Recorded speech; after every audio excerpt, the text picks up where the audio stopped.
What if I told you that a Roman emperor who lived 2,000 years ago had already figured out the exact blueprint for handling anxiety, difficult people, and finding peace in chaos? A man who ruled the most powerful empire on earth, yet wrote his deepest thoughts, never intending anyone to read them. And those thoughts would change my life forever. I'm about to share with you the 9 most powerful laws from Marcus Aurelius's meditations that literally transformed everything about how I live my life. And here's what's crazy. He wasn't writing a self-help book. He was writing to himself, trying to figure out how to be a better person while dealing with war, plague, betrayal, and the weight of an entire empire on his shoulders. Now, before you click away thinking this is going to be some boring history lesson, let me be clear, these aren't just philosophical ideas. These are battle-tested principles from a man who had to make life and death decisions daily.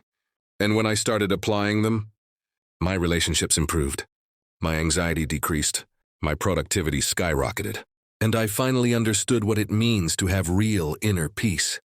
So here's the deal, stick with me for the next hour. I'm going to break down each law, explain exactly how I use it in my daily life, and show you how to apply it immediately. Trust me, by the end of this video, you're going to see your problems in a completely different light. Let's dive in. Okay, quick context, because you need to understand who Marcus Aurelius was to appreciate why his words carry so much weight. Marcus Aurelius lived from 121 to 180 AD. He became Emperor of Rome at age 40 and ruled for nearly 20 years. But here's what makes him unique. Historians call him the last of the 5 good emperors, and one of the most important Stoic philosophers who ever lived. But his life wasn't easy. During his reign, he faced constant wars on the borders, a devastating plague that killed millions, betrayal by his most trusted general, political conspiracies, and personal tragedy after personal tragedy. Yet through all of this, he wrote, not for publication, not for fame. He wrote in Greek, even though he was a Roman emperor, in his private journals, trying to remind himself how to stay sane, how to be just, how to be good. These journals were discovered after his death and eventually became known as meditations. And here's what blows my mind. 2,000 years later, his private thoughts about handling stress, difficult people, and finding meaning are more relevant today than ever before. So with that context, let me share the 9 laws that changed everything for me. Power Law 1, the law of perception control. All right, power law number 1 is what I call the law of perception control. And Marcus puts it this way: you have power over your mind, not outside events. Realize this, and you will find strength. When I first read this, I thought, yeah, I've heard this before. Positive thinking, right? Wrong. This is so much deeper than that. And it took me months to really understand what Marcus was saying. Here's what he's not saying. He's not saying you can control what happens to you. He's not saying just think positive. He's saying something revolutionary. The only thing you truly control is your judgment about what happens. Let me break this down with a real example from my life. 2 years ago, I got laid off from a job I thought I'd have forever. I was devastated. I spent 3 days in my apartment, cycling through anger, fear, and self-pity. Then I remembered this law, and I asked myself, what can I actually control here? I couldn't control that they laid me off. I couldn't control the economy. I couldn't control their decision, but I could control how I interpreted this event. So instead of seeing it as my life is ruined, I chose to see it as I'm now free to pursue something I'm actually passionate about. Notice, the event didn't change. The facts were the same, but my perception shifted, and that changed everything. Marcus understood this deeply because as emperor, terrible things happened constantly, things he couldn't prevent. But he could control his response. He could choose to see obstacles as opportunities to practice virtue. When plague devastated Rome, he didn't rage at the gods or fall into despair. He saw it as an opportunity to demonstrate leadership and compassion. When his trusted general Avidius Cassius rebelled against him, he didn't seek brutal revenge. He tried to understand what drove the rebellion and address those issues. Now here's how you apply this law immediately. First, start noticing your automatic interpretations. When something bad happens today, pause and ask, is this actually bad? Or am I just interpreting it that way? Second, practice the Stoic reframe. Ask yourself, what would this look like if it were happening for me instead of to me? Third, focus your energy only on what you control. Your thoughts, your actions, your attitude. Everything else, let it go. After I reframed my layoff, I spent the next 2 months learning new skills, networking differently, and exploring opportunities I would never have considered before. 6 months later, I landed a position that paid 40% more and was actually aligned with my values. The disaster became the best thing that ever happened to me.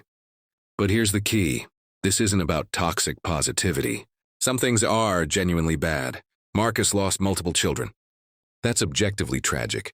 But even in tragedy, we choose our response. We choose whether we become bitter or better. We choose whether we let it destroy us or define our character. This law alone, if you truly internalize it, will eliminate about 80% of your stress, because most of our stress comes from trying to control things we can't control. Stop fighting reality. Start controlling your mind. And that leads us perfectly into power law number 2. Power law 2, the law of impermanence. Power law number 2 is what I call the law of impermanence, and Marcus expresses it beautifully. Time is a river, the resistless flow of all created things. One thing no sooner comes in sight than it is hurried past and another is borne along, and that too will be swept away. Now you might think, great, that's depressing. But stay with me, because this law is actually incredibly liberating once you understand it. Marcus was obsessed with impermanence. Throughout the meditations, he constantly reminds himself that everything, empires, fame, wealth, even life itself, is temporary. And he did this not to be morbid, but to appreciate what he had while he had it. The Stoics called this practice memento mori. Remember you will die. They would literally meditate on death daily. Sounds dark, right? But here's what happened when I started applying this. I used to get so angry at small inconveniences. Traffic jams ruined my whole morning. Someone cutting in line, I'd stew about it for hours. My phone glitching, they ruined. Then I started practicing this law. Every morning I'd remind myself, I'm going to die someday. Everyone I love is going to die someday. This day will never come again. And something shifted. Suddenly that traffic jam became time to listen to music I love. That person cutting in line, they disappeared from my thoughts in 30 seconds instead of haunting me all day. Because in the grand scheme of things, in the context of my finite existence, these things don't matter at all. But here's where it gets really powerful. This law has 2 applications. Application 1, reducing suffering. When you're going through something difficult, remember, this too shall pass. Marcus would remind himself that pain, discomfort, and challenges are all temporary. Nothing lasts forever. When Marcus was leading military campaigns in freezing conditions, dealing with disease, losing battles, he'd remind himself that this moment would pass. And it always did. Application 2, increasing appreciation. When things are good, remember, this too shall pass. Don't take it for granted. Be present for this moment because you'll never get it back. This hit me hard when I applied it to relationships. I have a daughter who's now 7. There was a period where I was so focused on work, on building my future, that I was missing her childhood. Then one night I was putting her to bed, and she wanted to tell me about something that happened at school. I was distracted checking my phone. Then this law hit me like a truck. She will never be this age again. This exact moment, her wanting to share her day with me, will never come back. I put down the phone. I listened. Really listened. And I've tried to do that every day since. Because impermanence isn't just about death and endings. It's about recognizing that every moment is precious because it won't last. Now here's your practical application. Morning practice. Start each day by acknowledging impermanence. Say to yourself, this is one of the finite days of my life. How do I want to spend it? In difficult moments, when you're struggling, tell yourself, this feeling is temporary. This situation is temporary. It will pass, and mean it. In good moments, when something beautiful happens, a sunset, a laugh with a friend, a perfect meal, pause and think, this moment will never come again. I'm here, I'm present. I'm grateful. Evening reflection. Before bed, think, I will never get today back. Did I live it well? I'm not going to lie. This practice can bring up uncomfortable feelings at first.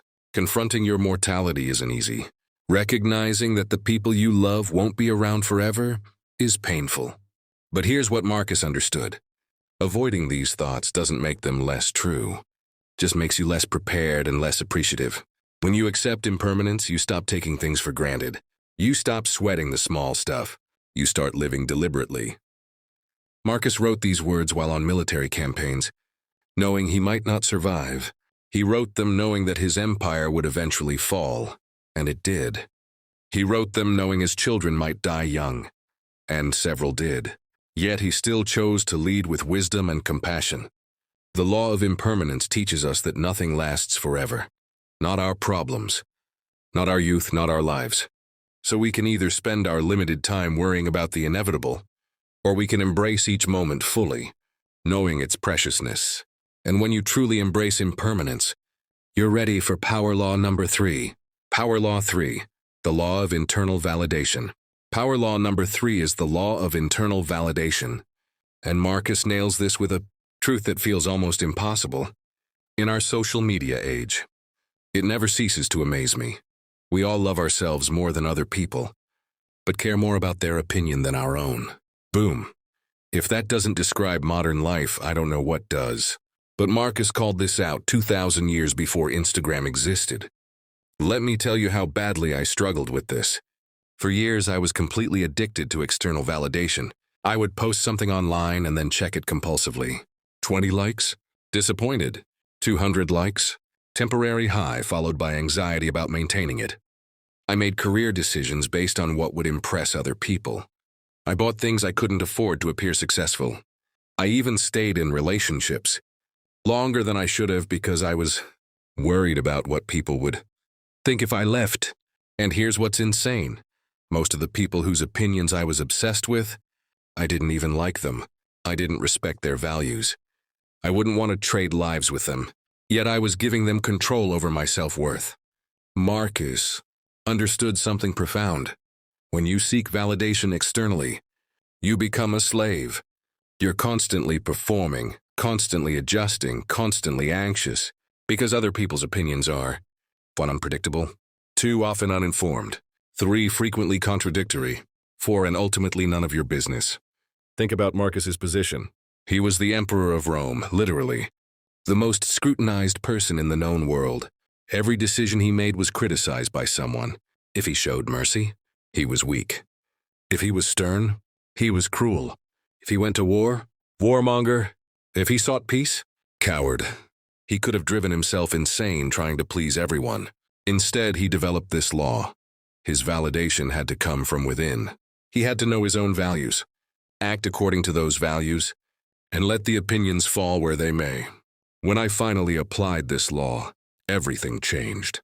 I stopped posting for likes and started posting what I genuinely found valuable. You know what happened? My engagement actually increased because people could sense the authenticity. I started making decisions based on my values, not on what would look good to others. I left a prestigious job to pursue something I was passionate about. People thought I was crazy. My parents were concerned. But for the first time, I felt free. Here's the framework Marcus used and that I now use. Step 1, define your values. Not your parents' values. Not society's values. Not what looks good on paper. What do you actually value? For Marcus, it was justice, wisdom, courage, and self-discipline. What is it for you? Step 2, act according to those values. This is the hard part. Once you know what you value, you have to live it even when it's unpopular, even when it's inconvenient, even when people judge you for it.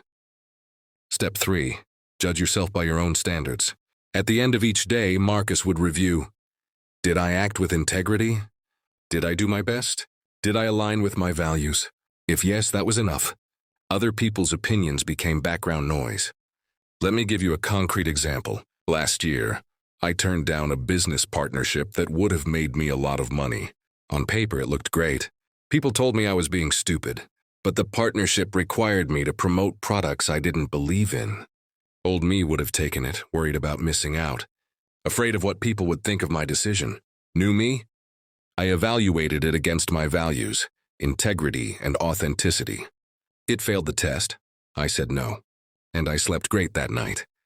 Now, I want to be clear. This doesn't mean you ignore all feedback. That's not wisdom. That's arrogance. Marcus listened to advisors. He considered other perspectives. But he didn't let others' opinions control him. There's a difference between considering feedback wise versus needing approval, slavery. Being influenced, healthy, versus being controlled, unhealthy. Caring what people think, normal, versus caring more about what they think than what you think, problem. Here's how to apply the law of internal validation starting today. Exercise 1, the values clarity practice. Write down your top 5 values. Not what should be your values, but what actually is most important to you. This is your North Star. Exercise 2, the daily review. Each night ask, did I live according to my values today? Not did people praise me? Not did I get likes? Did you respect your own actions? Exercise 3, the opinion diet. For 1 week, dramatically reduce your exposure to other people's opinions. Limit social media. Don't ask for validation. Just act according to your values and see how it feels. Exercise 4, the imagine you're dead practice. Morbid but effective. Marcus used this. Imagine you're at the end of your life. Will you care more that you impressed people or that you lived with integrity? Here's the truth that took me years to accept. You are going to be criticized no matter what you do. People criticized Marcus Aurelius, literally one of the wisest leaders in history. They'll criticize you too. So you have a choice. Be criticized while being true to yourself, or be criticized while betraying yourself. Either way, you're getting criticized. Might as well have your own respect. We all love ourselves more than other people, but care more about their opinion than our own. Don't let that be you anymore. Your opinion of yourself is the only one that you have to live with 24/7. Make it count. Which brings us to power law number 4, and this one might make you uncomfortable. Power law 4, the law of amor fati. Power law number 4 is called amor fati, which is Latin for love of fate, and Marcus expresses it like this. A blazing fire makes flame and brightness out of everything that is thrown into it. This might be the most challenging law for people to accept, because it goes against everything our culture teaches us.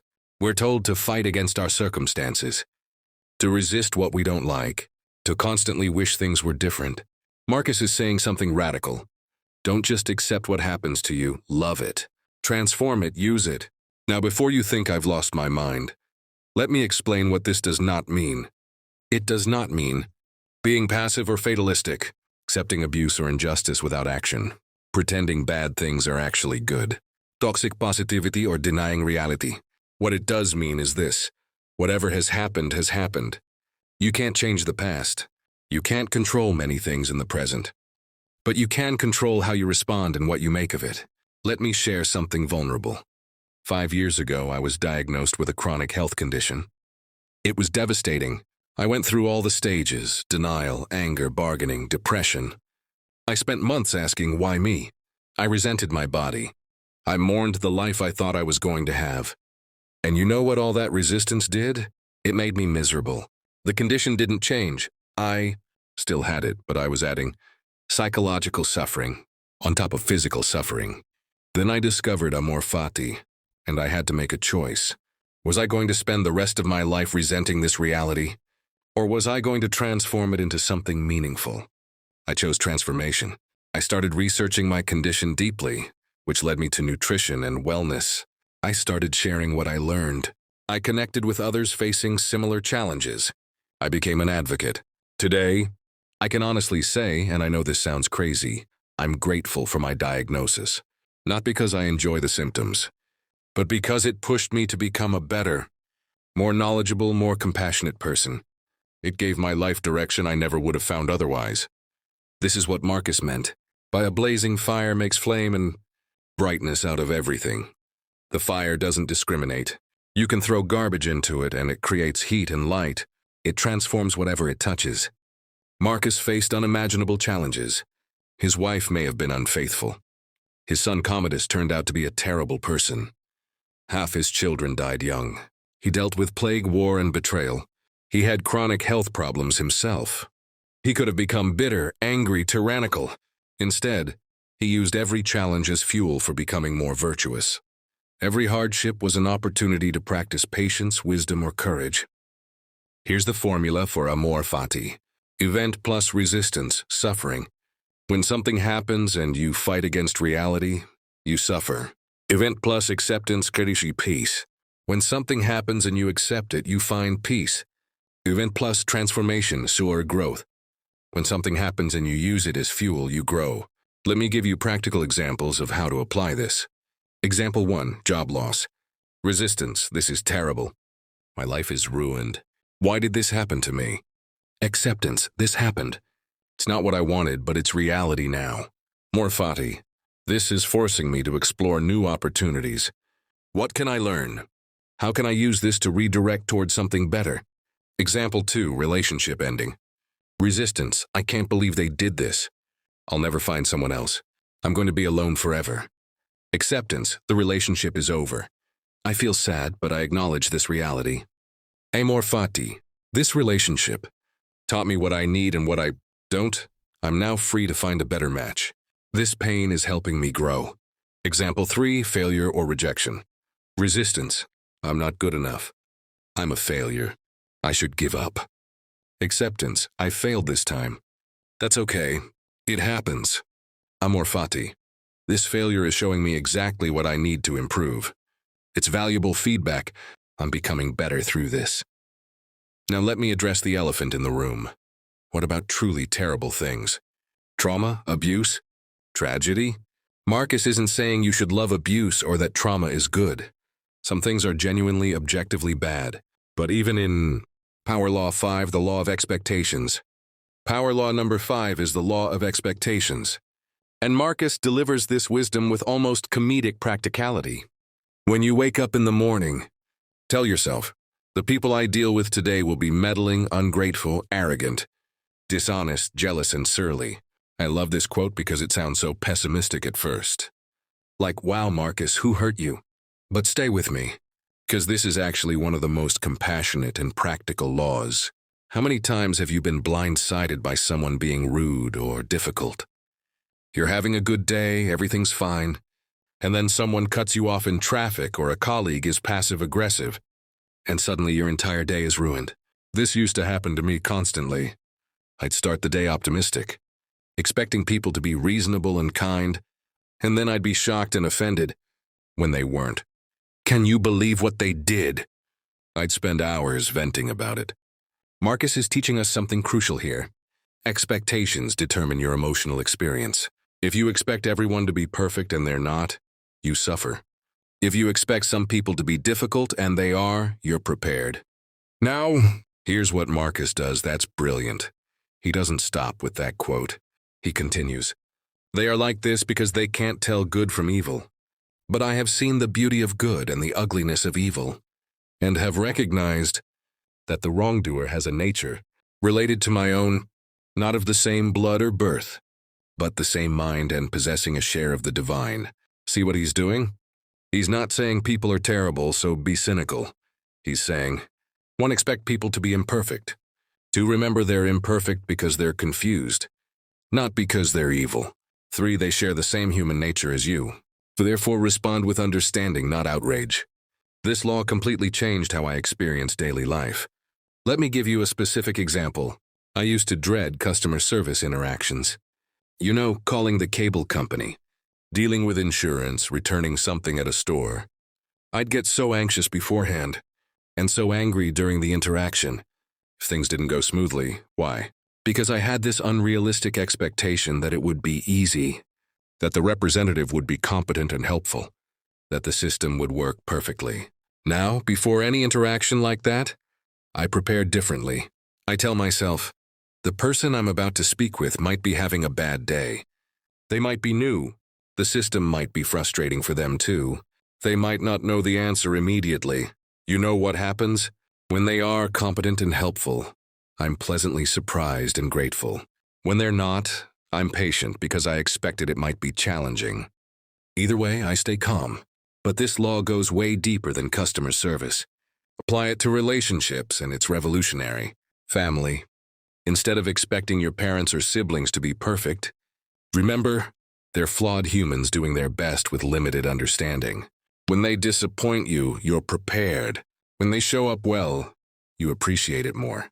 Workplace. Instead of expecting colleagues to always be professional, competent and selfless, remember? People have their own insecurities, pressures, and agendas. When someone takes credit for your work, you're less shocked.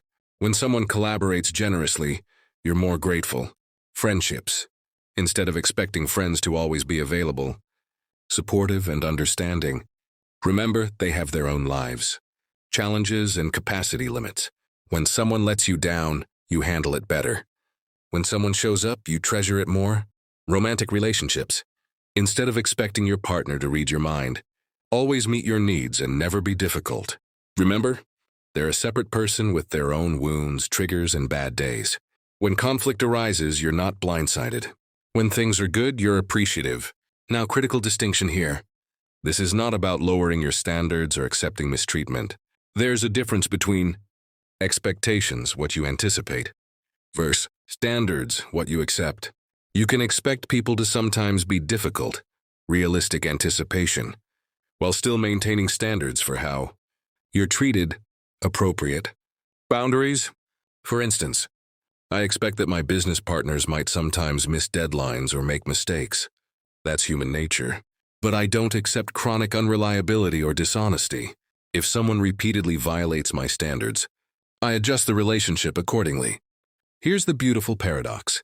When you expect less perfect behavior from people, you actually get along with them better. Why? Because you're not constantly disappointed. You're not taking their imperfections personally. You're not surprised by human nature. And ironically, when you're not judging people for being imperfect, they actually behave better around you because they don't feel defensive. There's actually psychological research backing this up. It's called the fundamental attribution error. We tend to attribute our own bad behavior to circumstances, I was stressed, but other people's bad behavior to character. They're just rude. Marcus understood this 2,000 years ago. When someone wronged him, he'd remind himself, they're acting from ignorance, not malice. They think they're doing what's best. They're suffering too in their own way. Here's how to apply the law of expectations immediately. Morning practice. Each morning literally say to yourself, today, I will encounter people who are stressed, confused, selfish, or rude. This is normal. This is human nature. I will not be shocked or offended. I will respond with patience. Pre-interaction prep. Before difficult conversations or situations, mentally prepare. This might not go smoothly. That's okay. I'll stay calm regardless. Real-time reminder.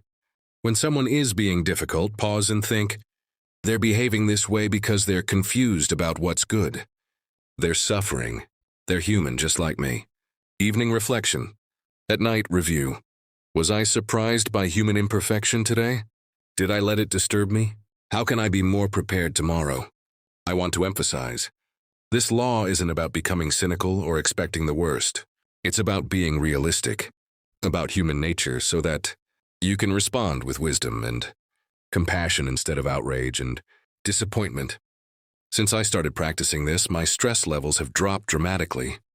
I get angry maybe 10% as often as I used to. Not because people are behaving better, they're not, but because I'm expecting them to be human, and humans are imperfect. Marcus had to deal with incredibly difficult people, senators who schemed against him, generals who betrayed him, family members who disappointed him. Yet he remained remarkably even-tempered and wise. When you wake up in the morning, tell yourself, the people I deal with today will be meddling, ungrateful, arrogant, dishonest, jealous, and surly. Not because people are terrible, but because they're human. And when you expect human nature, you're prepared for it. You're not shocked. You're not disturbed. You're free. All right, we're halfway through. And the next 4 laws build on everything we've covered. Power law number 6 is about action. Power law 6, the law of action over opinion. Power law number 6 is the law of action over opinion. And Marcus is ruthlessly direct about this. Waste no more time arguing what a good man should be. B1. Boom. This might be the most practical, no-nonsense wisdom in all of meditations. And in our current culture of endless debates, hot takes, and performative activism, this law is desperately needed. We live in an age where people spend hours arguing about what's right and wrong online, what the perfect position is on every issue, what words we should use, what values we should have. And Marcus is basically saying, cool story. What are you doing about it? I have to confess, I was absolutely guilty of this. I had strong opinions on everything: politics, social issues, how people should live their lives. I'd get into long debates online, crafting perfect arguments, educating people. I'd spend 2 hours writing a thoughtful comment thread about integrity, and then I'd go do something with no integrity. I'd post about the importance of family while ignoring my own. I'd argue about justice while treating people unjustly in my personal life. Then I read this quote from Marcus, and it hit me like a ton of bricks. All that time debating what a good person should be, I wasn't actually being one. I was performing, not practicing. The Stoics understood something crucial. Virtue is not a theory. It's a practice. It's not about having the right opinions. It's about taking the right actions. Marcus didn't write long philosophical treatises about what emperors should do. He just tried to be a good emperor every single day. When plague hit Rome, he didn't debate the morality of healthcare policy. He sold palace furnishings to fund relief efforts. Think about the difference. Opinion over action. Debates what's right on social media. Judges others for their behavior. Has strong views on how society should change. Feels good about having the correct position. Action zero, just talk. Action over opinion. Lives according to their values privately. Works on their own character. Contributes to positive change in their sphere of influence. Focuses on what they can actually do. Action, consistent. Daily practice. Let me give you concrete examples. Example 1, environmentalism. Opinion-focused. Posts about climate change. Argues with climate deniers online. Judges people who don't recycle. Action-focused. Reduces their own consumption. Bikes instead of drives when possible. Invests in sustainable companies. Makes actual changes. Example 2, helping the poor. Opinion-focused. Has strong views on poverty policy. Shares articles about inequality. Debates about welfare programs. Action-focused. Volunteers at shelters, donates money or time. Employs or mentors people who need opportunities. Example 3, family values. Opinion-focused. Posts about the importance of family. Judges people with different family structures. Action-focused. Shows up for their own family. Makes time for relationships. Practices patience with relatives. Example 4, personal health. Opinion-focused. Shares fitness content. Has opinions on diets. Judges people's lifestyle choices. Action-focused. Exercises regularly. Eats well. Takes care of their own body consistently. Here's the hard truth. It's way easier to have opinions than to take action. Opinions are cheap. They cost nothing. They require no sacrifice. They don't involve risk or discomfort. Action is different. Action requires consistency, discipline, sacrifice, humility, actually changing your life, risk of failure, admitting you don't have all the answers. When I shifted from opinion focus to action focus, my entire life changed. I stopped spending 2 to 3 hours a day in online debates. You know what I did with that time instead? I started actually living my values. I wanted to be helpful. I started volunteering. I valued health. I actually went to the gym instead of just posting about it. I cared about my local community. I attended town meetings and helped with neighborhood projects. And here's what shocked me. I started respecting myself more because I wasn't a hypocrite anymore. My actions aligned with my stated values, and that, not the opinions I held, made me feel like a good person. Marcus dealt with enormous philosophical questions as emperor: how to be just, how to balance mercy with strength, how to handle betrayal, how to lead during crisis. He could have spent his time writing perfect theories about these things. Instead, he made thousands of decisions, many of them difficult, trying his best to act with virtue, even when there was no perfect answer. Here's your action framework based on this law. Step 1, identify the gap. Look at your life honestly. Where does your behavior not match your stated values? Where do you have strong opinions but zero action? Write it down. Step 2, pick one thing. Don't try to fix everything at once. Pick one area where you want your actions to match your values. Step 3, define specific actions, not vague intentions. Specific, measurable actions. Not be a better friend, but call my friend every Sunday. Not care about health, but exercise Monday, Wednesday, Friday. Step 4, do it. Stop preparing, stop planning, stop debating. Just start, today, imperfectly. Step 5, maintain over time. One-time actions don't build character. Consistent actions do. It's the practice that matters. Here's a challenge that changed my life: the opinion diet. For 30 days, dramatically reduce how much you share opinions. Cut your social media posting by 80%. Stop getting into debates. Don't share hot takes. Reduce how much you judge others out loud. And simultaneously, increase your actions aligned with your values. Practice what you preach privately. Focus on your behavior, not others. Let your actions speak louder than your words. When I did this 30-day challenge, I discovered something uncomfortable. A lot of my values weren't actually mine. They were performative.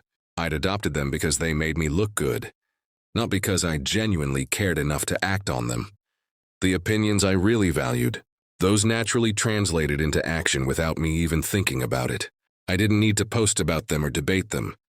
I just lived them. Now, I'm not saying you should never have or express opinions.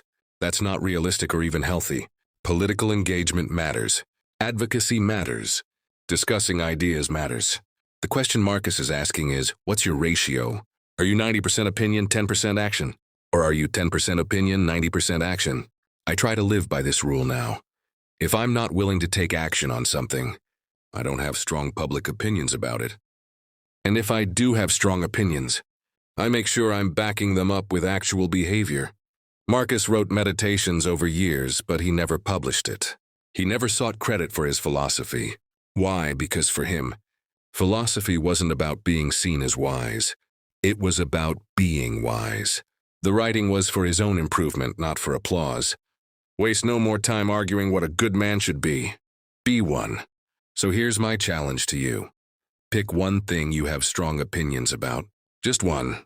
And for the next week, take one concrete action aligned with that value every single day. Don't post about it. Don't tell people. Just do it. At the end of the week, notice how you feel. I bet you'll feel more self-respect, more integrity, and more peace than any perfectly crafted opinion ever gave you. Now, power law number 7 is about focus, and it's the antidote to modern distraction. Power law 7, the law of present moment mastery. Power law number 7 is the law of present moment mastery. And Marcus teaches this with stunning clarity. Confine yourself to the present. If you can cut yourself off from things that disturb you, that is, from your own thoughts, you can cut yourself off from everything. If there's one law that directly addresses our modern epidemic of anxiety and distraction, it's this one.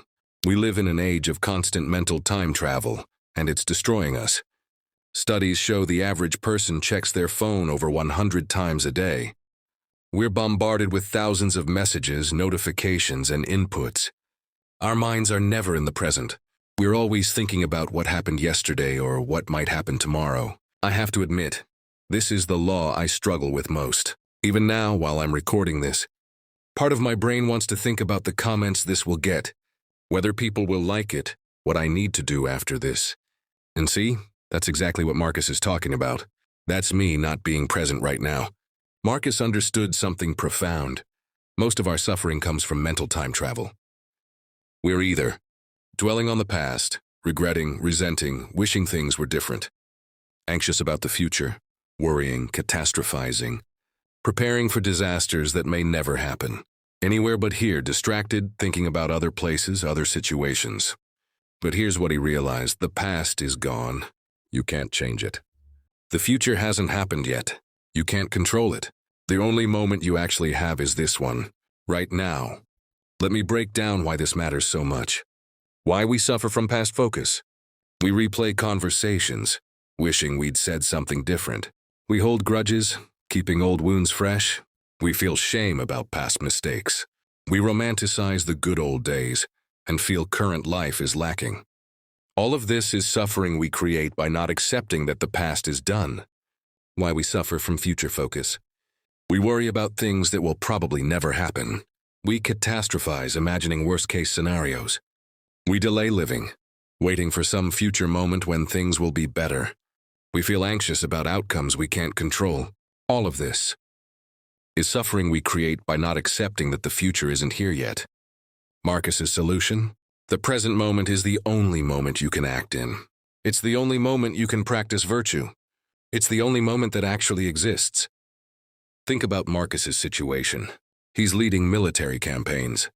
The past has battles he lost, decisions he regrets, people who died under his command. The future has more battles, uncertainty, potential defeat, or death. If he dwells on the past or worries about the future, he's paralyzed. But if he focuses on this moment, this decision, this action, this opportunity to lead well right now, he can function. I had a breakthrough with this law during a period of intense anxiety. I was overwhelmed with work deadlines, financial stress, relationship problems. My mind was spinning constantly, jumping from worry to worry. Then I tried Marcus's approach. I asked myself, what do I need to do in this moment? Not tomorrow, not next week. Right now. What can I actually do? And the answer was usually something simple. Make this phone call. Write this email. Have this conversation. Take a walk, breathe. When I focused only on the present moment, the anxiety decreased dramatically. Because in any given moment, I'm usually okay. It's only when I project into an uncertain future or dwell on a painful past that I suffer. Here's how to practice present moment mastery. The present moment anchor. Multiple times a day, pause and ask yourself, what am I doing right now? Where is my mind right now? Am I present or am I time traveling? If you're not present, gently bring yourself back. No judgment. Just return. The one thing practice. When you feel overwhelmed by everything you need to do, stop. Therese, what is the one thing I can do right now? Do only that thing. Then repeat. You can only ever do one thing at a time anyway. Stop pretending you can do 10. The sensory grounding technique. When you notice you're lost in past or future, name 5 things you can see, 4 things you can touch, 3 things you can hear, 2 things you can smell, 1 thing you can taste. This immediately brings you into the present moment through your senses. The "is this happening now?" question. When you're anxious or upset, ask, is this problem happening right now in this present moment? If no, which it usually isn't, remind yourself, then right now I'm okay. I'll deal with it if it arrives. If yes, ask, what's the next right action I can take? Now let's address the objections people have to this law. But I need to plan for the future. Yes, Marcus isn't saying don't plan. He's saying don't worry. Planning is productive present moment action. Anxiety about the future is not. When you're planning, you're in the present, taking action. When you're worrying, you're in a fictional future, taking no action. But I need to learn from the past. Absolutely. Marcus isn't saying ignore the past. He's saying don't dwell. Reflection is useful present moment consideration. Rumination is torture. Learn the lesson, then return to now. Don't replay the movie endlessly. But isn't this just avoidance? So avoidance is refusing to face reality. Present moment awareness is the ultimate facing of reality. You're experiencing what is, not what was or might be. As you get better at this law, something profound happens. You realize that life is actually a series of present moments. That's all life ever is. You've never experienced anything outside of a present moment. Even memories of the past and imaginations of the future only happen now. The present is literally all there is. Marcus took this seriously. In battle, he focused on the battle. At home, he focused on being home. When writing, he wrote. When leading, he led. He didn't contaminate each moment with anxiety about other moments. In our age of distraction, this is revolutionary. When you're with someone, be with them. Phone away, attention present. When you're working, work. No 47 tabs open. One task at a time. When you're eating, eat, taste the food. Don't scroll while eating.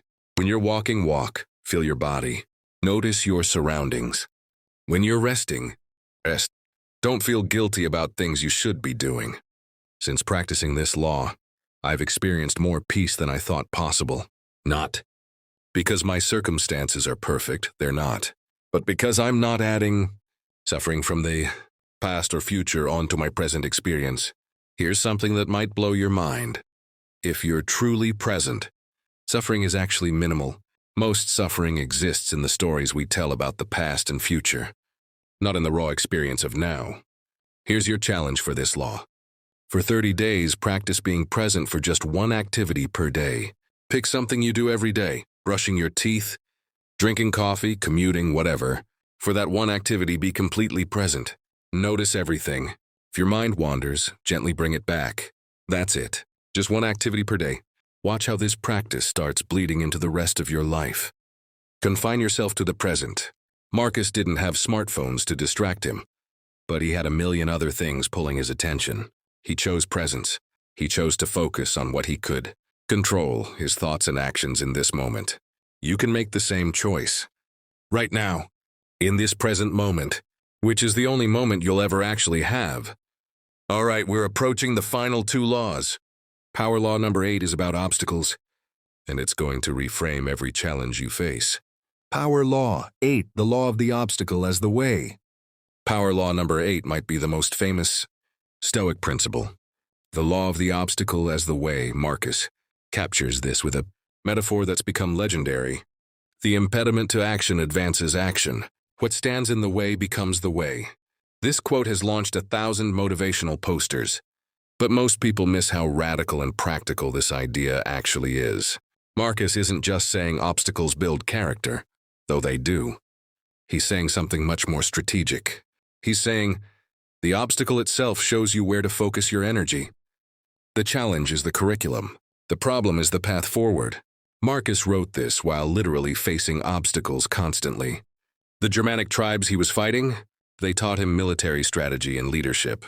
The plague decimating Rome, it taught him crisis management and resource allocation. The betrayals and political opposition, they taught him discernment and wisdom. His own physical pain and illness, they taught him resilience and perspective. He realized these weren't obstacles to his purpose as emperor.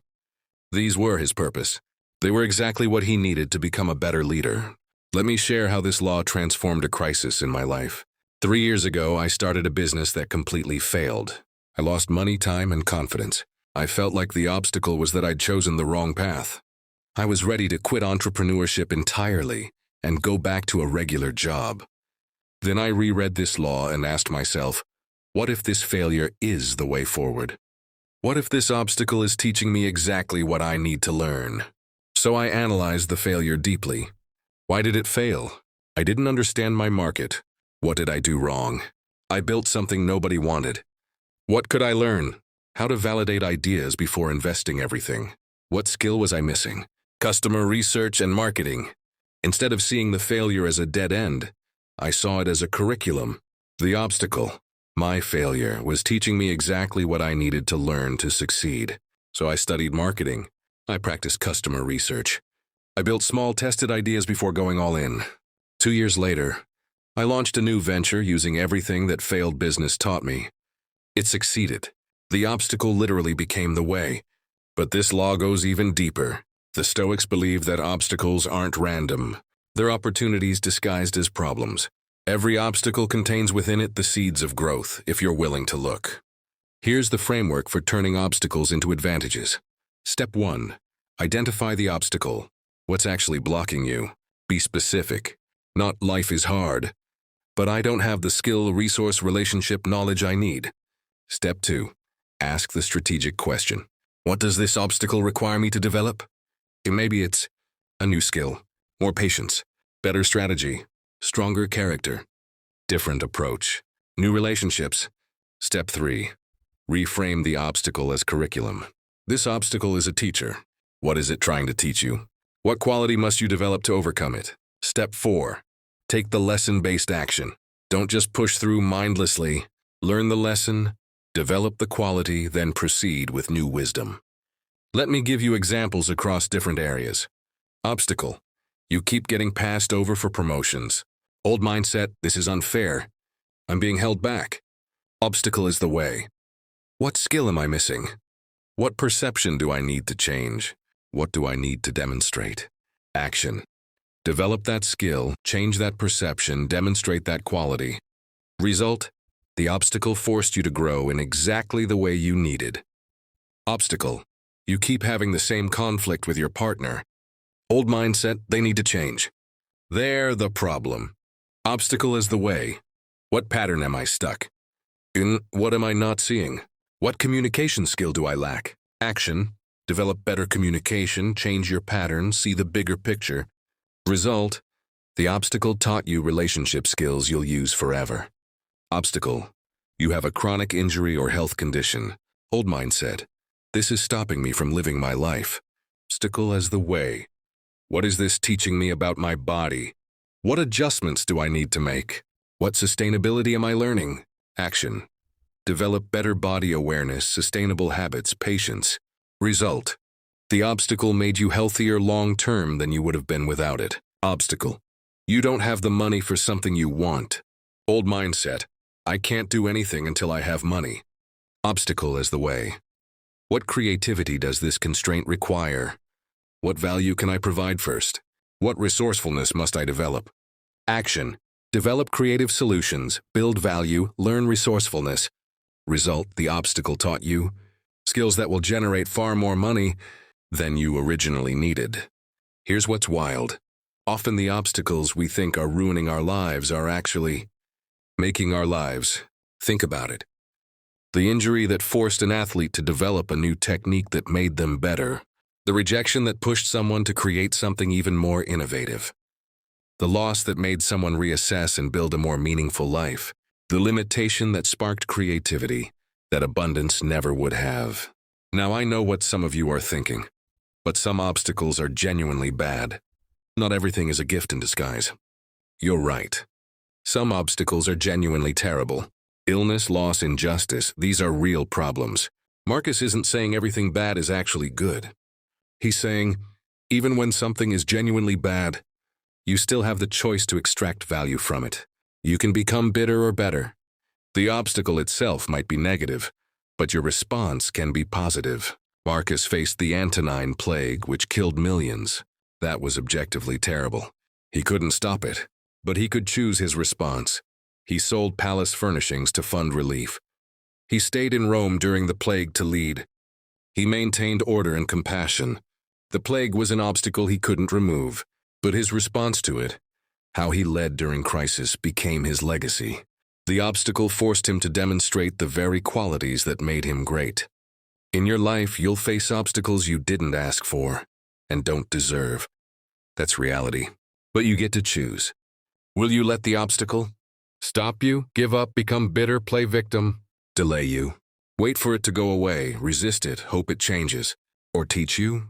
Learn from it, grow through it, use it as fuel. I've committed to the third option. Every obstacle now, I ask, what's this teaching me? How am I meant to grow from this? What quality must I develop? Just last month, a project I'd worked on for 6 months fell through. Old me would have been devastated. Present me asked, what did this teach me about project management?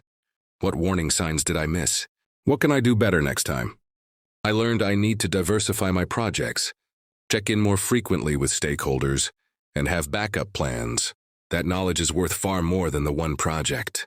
The obstacle was the curriculum I needed. Here's how to implement this law today. Morning obstacle reframe. Whatever obstacle you're currently facing, write, this obstacle is teaching me, and complete the sentence honestly. Real-time practice. When you encounter a new obstacle today, immediately ask, what quality must I develop to handle this? Then start developing it. Evening reflection. Review your day. What obstacles did I face? What did they teach me? How did I grow? I promise you, if you practice this law consistently for 90 days, you'll start seeing obstacles differently. You'll almost, and I know this sounds crazy, start welcoming them, because you'll know they're making you better. The impediment to action advances action. What stands in the way becomes the way. Marcus faced unimaginable obstacles with this mindset. Wars became lessons in leadership. Betrayals became lessons in discernment. Pain became lessons in endurance. Obstacles became the very path to greatness. Your obstacles, whatever they are, can do the same. The question isn't, why is this happening to me? The question is, what is this teaching me? And now we arrive at the ninth and final law. This one ties everything together and might be the most important of all. Power Law 9, the law of daily practice. Power Law number 9 is the law of daily practice, and Marcus teaches this through his entire approach to philosophy. When you arise in the morning, think of what a precious privilege it is to be alive, to breathe, to think, to enjoy, to love. Then make yourself do the things you know you should. This final law is the one that makes all the others possible. Because here's the truth. None of these laws matter unless you practice them daily, consistently, imperfectly, but persistently. Marcus didn't write meditations as a one-time project. He wrote it across years as a daily practice.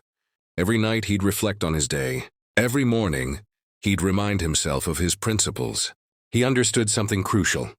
Virtue, being a good person, isn't a destination you arrive at. It's a practice you maintain.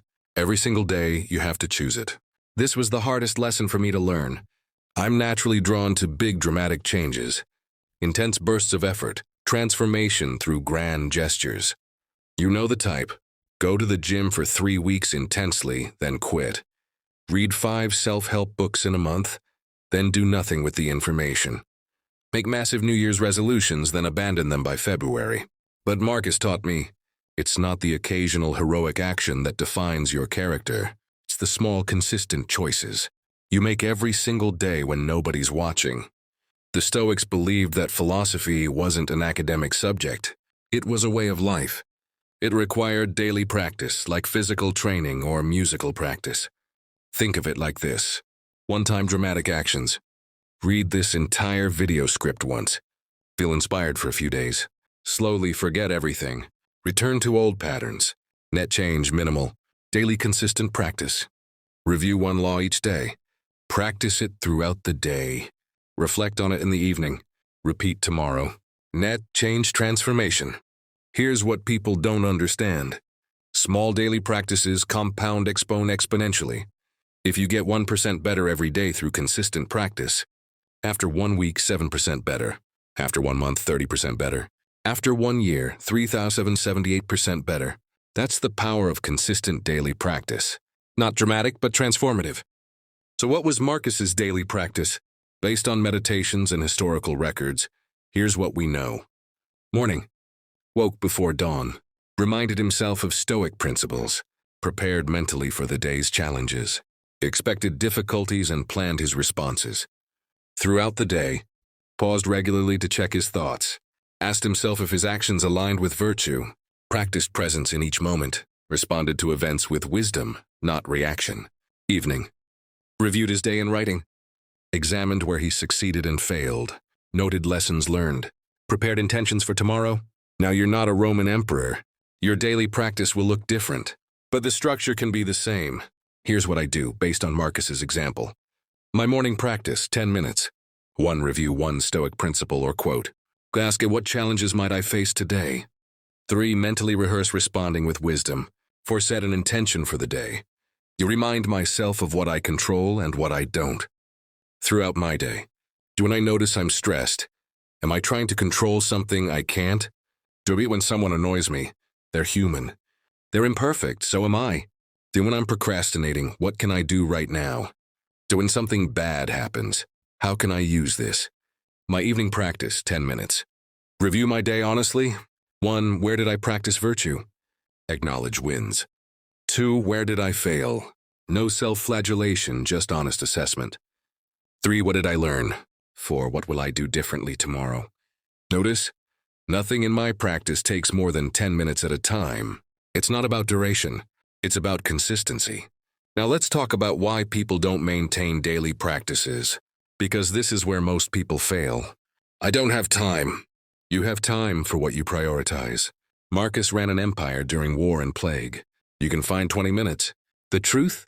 You don't think it's important enough yet. Once you see the benefits, you'll make time. I forget. Then build it into existing habits. I review Stoic principles while making morning coffee. I do evening reflection before bed. Attach new habits to existing routines. I miss days and then give up. Missing one day doesn't break the practice. What breaks it is the story you tell yourself about missing. You didn't fail, you just missed a day. Start again tomorrow. The practice isn't perfection, it's persistence. I don't see results fast enough. This is the big one. Daily practice doesn't produce dramatic immediate results. It produces gradual, almost imperceptible improvement. You won't notice yourself changing day to day, but look back after 6 months of daily practice, and you'll be a different person. I've been practicing Marcus's principles daily for 3 years now. And honestly, most days I don't feel dramatically different. I still get frustrated, anxious, distracted, but when I look back at who I was 3 years ago, completely different person. More peaceful, more resilient, more intentional, more aligned with my values. That transformation didn't come from one powerful insight or one dramatic change. It came from 3 years of daily practice, reviewing principles every morning, catching myself during the day, reflecting every evening. Here's your daily practice structure for these 9 laws. Week 1, focus on Law 1, perception control. Morning, remind yourself you control your mind, not events. Day, notice when you're judging situations negatively. Evening, review. Where did I control my perception well? Where did I let events control me? Week 2, focus on Law 2, impermanence. Morning, remind yourself everything is temporary. Day, when struggling, remember this will pass. When things are good, be present. Evening, what did I appreciate today that I might have taken for granted? Continue this pattern through all 9 laws. Week 10 plus, cycle back through, but now with deeper understanding. Marcus practiced Stoicism his entire adult life, not because he mastered it, but because it required lifelong practice. That's what makes it a practice you never finish. Success isn't I've mastered these laws. Success is I'm practicing these laws today, that's it. Just today. Then tomorrow you practice again. But here's the beautiful thing. Every day you practice, you get slightly better. Your default reactions slowly change. Your automatic thoughts improve. Your character transforms. It's like water on stone. One day of water on stone does nothing, but years of water on stone. It reshapes the stone completely. So here's what I want you to commit to. Not all 9 laws at once, that's overwhelming. Just one law. Pick the one that resonated with you most. For the next 30 days, practice that one law. Morning, review it. Day, apply it. Evening, reflect on it. That's it. Just 30 days, one law, consistent practice. I promise you, if you do this consistently for 30 days, you'll notice a difference, and that difference will motivate you to continue. And before you know it, you'll have a daily practice that transforms your life. Marcus maintained his practice even in the worst circumstances, in freezing military camps, during plague, while dealing with betrayal and loss. He didn't practice because it was easy. He practiced because it was necessary. When you arise in the morning, think of what a precious privilege it is to be alive, to breathe, to think, to enjoy, to love. Then make yourself do the things you know you should. Every morning you get to choose. Will you practice these principles today? Will you work on your character today? Will you be intentional today? The choice is yours daily. That's why it's called a practice. Now let me bring all 9 laws together and give you your action plan going forward. All right, we've covered the 9 power laws from Marcus Aurelius that changed my life forever. Let's recap them quickly. In perception control, you have power over your mind, not outside events. Through impermanence, everything passes. Appreciate what you have. Endure what's difficult. Law 3, internal validation. Stop caring more about others' opinions than your own. Dormir framor fati, love your fate. Transform every obstacle into fuel. Lucifa expectations. Expect people to be human and imperfect. You'll suffer less. 6, action over opinion. Stop arguing what a good person should be. Be one. 7, present moment mastery. Confine yourself to the present. It's all you have. Law 8, the obstacle as the way. What stands in the way becomes the way. Law 9, daily practice. None of this matters without consistent practice. These aren't just philosophical ideas.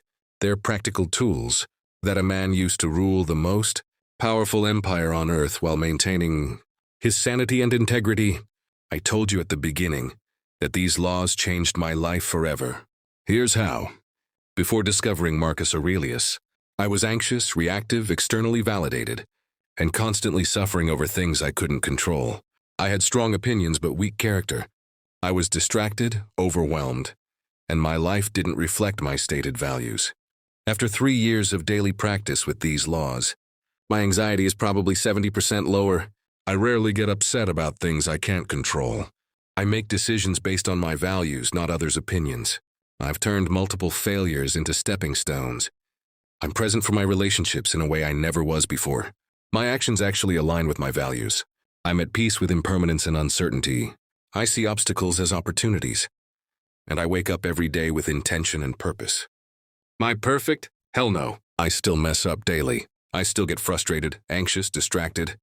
The difference is I catch myself faster. I return to these principles quicker, and I suffer less over my imperfections. That's what I want for you. Not perfection, progress, not mastery, practice. So here's your concrete action plan leaving this video. Step 1, pick one law right now. Before you click away, which law resonated most? Which one do you need most? Pick one, write it down. Step 2, create your daily practice today. Morning, review the law, 2 minutes. Throughout day, apply it, ongoing awareness. Evening, reflect on it, 5 minutes. Step 3, commit to 30 days starting tomorrow. Put it in your calendar. Set phone reminders. Tell someone about your commitment. Make it happen. Step 4, get the book, optional but recommended. Buy or borrow Meditations by Marcus Aurelius. The Gregory Hayes translation is excellent. Read 1 entry per day. Let Marcus's own words guide you. Step 5, join the community. Leave a comment below telling me which law you're committing to practice.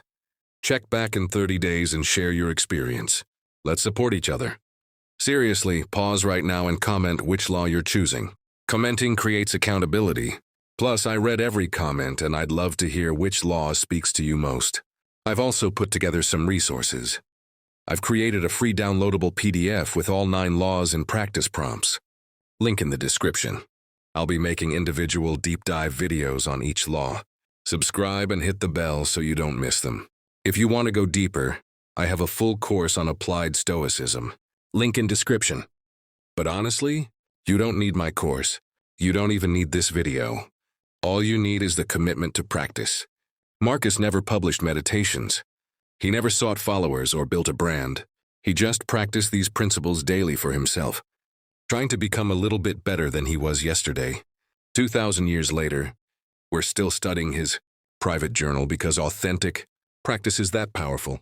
When you genuinely live these principles, it shows. People notice. Your life changes. You're watching this video for a reason. Something in your life isn't working. Maybe you're anxious, unfulfilled, stuck, or suffering unnecessarily. Maybe you know you're capable of more but can't seem to access it. These 9 laws are your roadmap. Marcus has already walked this path. He's left you the guide. All you have to do is take the first step. 30 days, 1 law. Daily practice. That's all I'm asking. Can you commit to that? I believe you can. Marcus believed that every person has the capacity for wisdom and virtue. He believed in human potential. I believe in yours. So do this. Comment which law you're choosing. Download the practice PDF from the link below. Start tomorrow morning. Keep going for 30 days. Come back and share your results.